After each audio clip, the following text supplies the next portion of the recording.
How's it going, everyone? This is the George here, and today I'm going to be continuing the Karate Kid movie series reviews with the Karate Kid Part 2. That's right, the sequel to the original 1984 classic. Came out in 1986. Once again, directed by John Avildsen, and once again stars Ralph Macchio and Pat Morita as Daniel LaRusso and Mr. Miyagi. And after Daniel wins the All Valley tournament, we we are introduced to a parking lot scene with Kreese attacking his Cobra Kai's, putting Johnny Lawrence in a headlock, slapping around his well, it would be former students, but his still current students, and Mr. Miyagi putting Kreese in his place, saving Johnny from getting choked out by Kreese. And when this movie first came out, or if you had seen this movie before Cobra Kai ever came out, which was 2018, you probably didn't think really much about this scene other than Kreese just being a real jerk to his students. Helps push the plot in part three of students leaving Cobra Kai, increase struggling. But as we learn in Cobra Kai, minor spoiler if you haven't seen Cobra Kai or the series finale of Cobra Kai yet, this parking lot scene, which was basically the introduction to Karate Kid Part 2, which would show a move that Daniel would later use. And yeah, there's going to be spoilers in this review. This movie's been out for almost 40 years now. A move that Daniel would use in his final fight in this movie. This scene was actually a lot more important in regards to Johnny Lawrence, because you later find out in Cobra Kai that that moment was the worst moment ever in his life. But, for us, the audience, before Cobra Kai came out, it was just another scene of Mr. Miyagi showing how awesome he is, and him owning this horrible sensei increase and embarrassing and humiliating him in front of a crowd of people looking in the parking lot. Now, months later, Daniel's life isn't going exactly as planned. His senior prom was not fun. Allie moved on to some UCLA guy, according to him, which I never really liked. That's how they kind of wrote off the relationship between Daniel and Allie. I mean, apparently they couldn't get Elizabeth Shue because she was in college at the time. I think it was Harvard she was studying at. But you could have probably had a better written breakup. Like, yeah, college is going to cause distance. We can't see each other. Just kind of feels a bit out of place what they're doing. But, anyways, also Daniel has to go to Fresno on a trip with his mom. But Mr. Miyagi finds a way to let Daniel stay over with him until he finds out that his father is very sick and he has to go back to Okinawa. But Daniel finds a way to travel with Mr. Miyagi to Okinawa, and Daniel learns a lot about Mr. Miyagi's home country, where his former love, his former best friend and rival Seto, who also learned karate from Mr. Miyagi's dad, and that karate is a lot different in Okinawa than it is in the States. And I think that's one of the things that they do well in this movie is they really set up that the stakes are going to be higher in this movie. And I'm just gonna say this about the movie before we keep going. I think this movie's a lot more underrated than people treat it as. This movie's gotten a mixed response from critics. It's got like a mixed score on IMDb, I'm pretty sure. And even before Cobra Kai, because I know people will say, "Oh, Cobra Kai made this show age better because of season three," or or how Chozen has redeemed himself in Cobra Kai and became Daniel's best friend on the show. But even before that stuff, I've always liked Karate Kid Part Two. I always enjoyed it. Yeah, it's not as good or iconic as the first movie, but I think this movie finds a way to have its own unique flavor. Usually, a sequel like this could easily like do a lot of things similar to the first movie, similar to how Home Alone 2 was very similar to the first Home Alone, or a lot of the Rocky sequels are a lot similar to Rockies 1 and 2. So the fact that they went out of their way to try to make this movie a lot more unique in a different setting, different rival dynamic, in this case it's Chozen, more focus on Mr. Miyagi and his backstory. I mean, they do a really good job of trying to differentiate the two movies. And I gotta say this about Chozen. Of Daniel's rivals, this guy probably means the most business. It's hard to think that in Cobra Kai he becomes this goofy, likable character that's, you know, out of all the rivals, probably the friendliest to Daniel and probably the most helpful to Daniel, the most protective of Daniel. But yeah, in this movie, right from the beginning, like when he's shaking Daniel's hand and he's got like that tight grip on it, you know right away this guy's gonna be going after him. And he's Sato's nephew. He's apparently Sato's best student. But yes, Chosen to me probably the most dangerous one. In fact, he's trying to fight for the death because he feels Daniel has dishonored him quite a few times in this movie.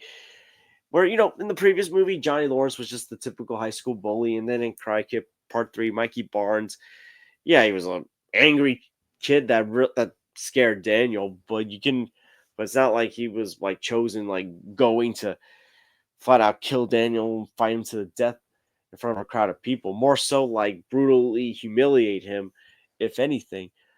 But yeah, Chosen, man, this guy and Yuji Okamoto, sorry if I mispronounced that name, who plays Chosen, does such a great job in this role. He's terrific in this role. And I will say this, the new cast of characters that are introduced besides Chosen, I think work really well in this movie as well. Sato, for example, he holds a grudge against Mr. Miyagi because he had an arranged marriage to this girl that Mr. Miyagi also loved, and Mr. Miyagi intended to marry her despite this arranged marriage with Seto.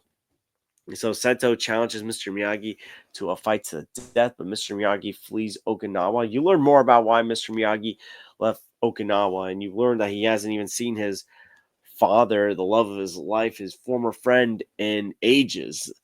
He hasn't seen them. Like in the first movie, we got a little bit of backstory more so about Mr. Miyagi post Okinawa, where he was serving in the United States military during World War II, but his wife and son were put in one of those camps and they died in those camps. While here we learn more about Mr. Miyagi before he even found a wife and moved to the States. So I really love that backstory. I love the Okinawa setting. And from an emotional standpoint, I think this movie is a stronger emotional movie. Where the first Cry Kid's a lot more fun and energetic, this is a lot more slowed down and more emotional because Mr. Miyagi is dealing with seeing his father again and his father passing away and dealing with whether or not he should fight Sato or not. And one of the best scenes in the Cry Kid trilogy is in this movie where after Mr. Miyagi's dad passes away and Daniel and Mr. Miyagi they're just sitting looking at the sun set and Daniel's sharing with him like how he dealt with his father's death and how Daniel thought he wasn't a good enough son. And you see Pat Morita's expression, the quivering lip, you see his eyes slowly tearing up, and Daniel just being there for him. And I gotta say, like Ralph Macchio does a terrific job in this movie as well. And yeah, he's still got those Daniel LaRusso isms where he's asking questions that the timing just feels off. Like when he's asking the girl Kimiko that he falls in love with in this movie, like what's going on, and you clearly see a storm is coming. But you can also tell he's matured a lot more since the first movie. And he's trying to be there for Mr. Miyagi. He's being very supportive. And you see Daniel putting himself in that role where Mr. Miyagi helped him out a lot in the previous movie. Now it's Daniel trying to help Mr. Miyagi out, whether it's coming to Okinawa with him and then comforting him after his father's death. So Daniel really, I feel like, improves a lot as a character. And Kimiko, I have to say, of the love interests that Daniel has had in these movies, she's probably my favorite one. She's very likable. She's very patient with Daniel as well in some of his antics. But I really like the chemistry between them.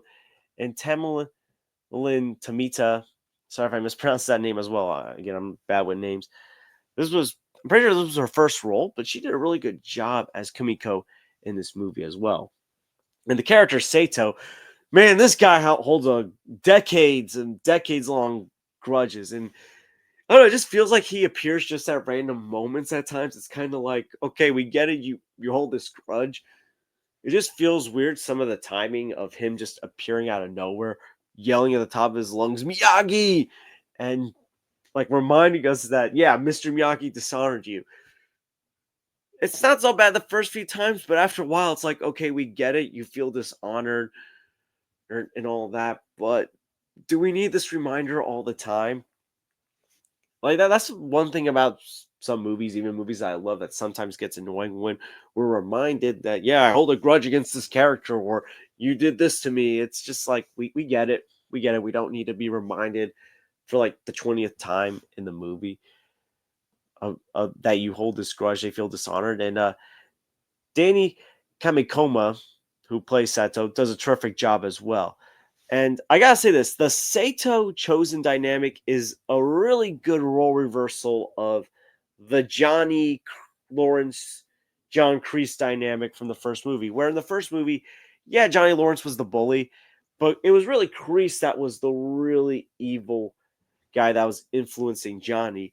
And there were a few moments in the tournament where you saw that Johnny Lawrence did not agree with the sensei. He looked horrified when he was asked to sweep the leg. And after he lost to Daniel, he accepted the loss and gave Daniel the trophy and said, You're all right, LaRusso. And then in the parking lot at the beginning of this movie, the only time we see Johnny in the movie, he tells Kreese saying, I did my best. Best, I don't care that I got second place. It is what it is. He handled his loss pretty well. Meanwhile, Kreese is the sore loser, telling his Cobra Kai students to do illegal stuff, put Daniel out of commission, sweep the leg, assaulting his students in the parking lot. They're trying to get him to stop choking out Johnny. Now here with the Chosen Sato dynamic, Sato's pissed. He just wants to fight Mr. Miyagi, but at the same time, he will honor bets that are made, particularly when Daniel wins this bet where he can break all this ice. And Chosen doesn't want to honor the bet, and Sato's mad more so at Chosen because he's humiliating Sato. Um, and then later on in the movie, Sato redeems himself by helping Daniel save this girl during a storm, which by me is probably one of the best parts of the movie. Daniel saving this girl from a storm, and it's also where Mr. Miyagi saves Sato, and Sato screaming on the top of his lungs like, "You coward! No, you fight me!" But Mr. Miyagi don't care. He just wants to save his old friend because he doesn't want to fight Sato to the death.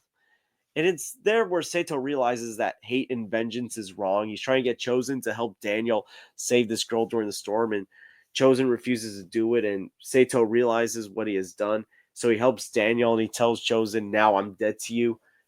Then the next scene, Sato comes to help rebuild, gives the deed of the village to Mr. Miyagi. They make amends. He asks for forgiveness.